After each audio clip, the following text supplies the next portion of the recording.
Hey watch fans, Brad from Brent Miller Jewelers. And today I have for us a Seiko in my left and a Grand Seiko in my right. However, we're not actually going to compare watches or models today. We're going to compare bracelets. I had someone reach out asking what I thought about the Seiko Diashield hard covering here on their stainless steel bracelets. And the truth of the matter is, I don't have enough experience to really offer an opinion. However, a coworker of mine, Ed Roberto, if you're friends of the store here, you've been in the store, you know him as Eddie, great guy. He let me borrow 2 of his bracelets. And so, interestingly enough, these are bracelets from those models. And so he owns the SPB299, which is the same bracelet as I have here on the SPB299 that we have in stock. So same bracelet, you can kind of see how it looks new versus how it looks worn. But again, same bracelet with the Diashield. Obviously, a lot of the markings, desk diving marks here on the clasp and on the underside of the wrist. And the Grand Seiko, he owns the SPBGH295 Seiko Frost with the blue. I have in my hand here the SPBGH270, actually 271, I believe, is the summer here with the lovely green. And take a second to just look at those gold markers and how they reflect off that green dial. It's absolutely gorgeous. I digress. Back to the bracelet. So again, looking at the bracelet, same bracelet.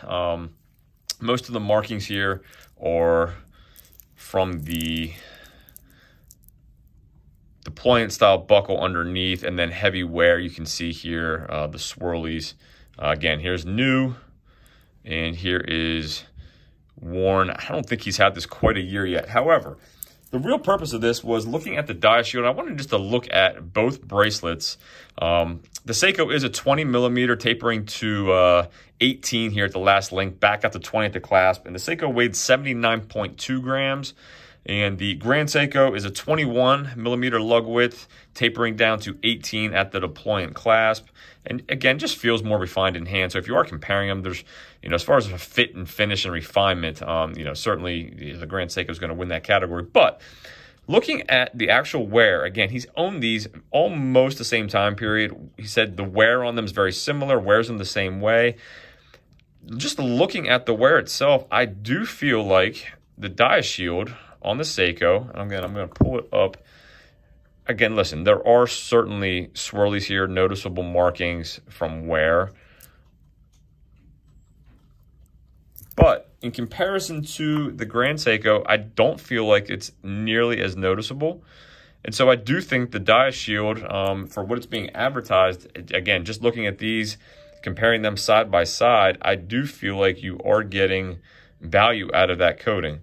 Obviously, you have some polished parts here on this bracelet that are going to show swirlies more easily. But regardless, I do think they are, it's certainly comparable. And the Diashield, to me, does look like it holds up a little bit better. So anyway, just wanted to show both of those. If there's anything I can do for you, if there's any questions, comments, please let me know how your Diashield coating on your Seikos has held up, comparatively speaking to maybe other watches you have in your collection.